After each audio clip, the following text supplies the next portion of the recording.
Hello ulit mga tropa, meron naman tayo dito ngayon, Toyota Innova. So tara, buksan na natin to. Eto, naisalpak ko na nga pala yung S35 by LED projector. Tapos merong nut and bolt na nakalagay. Ang bilis lang niyang gawin, di ba? Pero syempre, uulitin ko yan kasi yan, tukod yan dun sa lens cover ng headlight.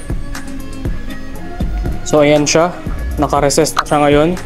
Tapos naka nut and bolt na install. Tapos yan, ina-align ko na ulit. Tapos ganito yung itsura niya, nakalagay na yung shroud.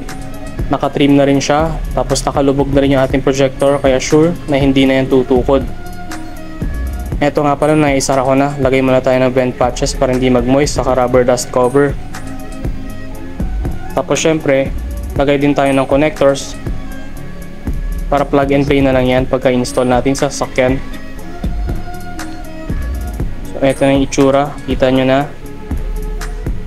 Syempre polish din muna tayo para mas malinaw yung lens natin, mas maganda sa picture, tapos mas maliwanag din.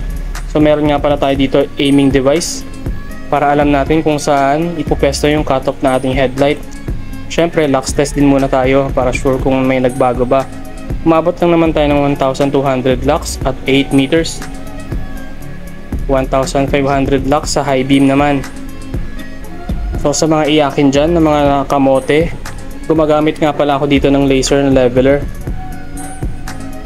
para hindi masyadong mataas yung tutok ng headlight. Saktong sakto lang, di ba? Kagaya nitong Innova na to, saktong sakto lang yung ganda.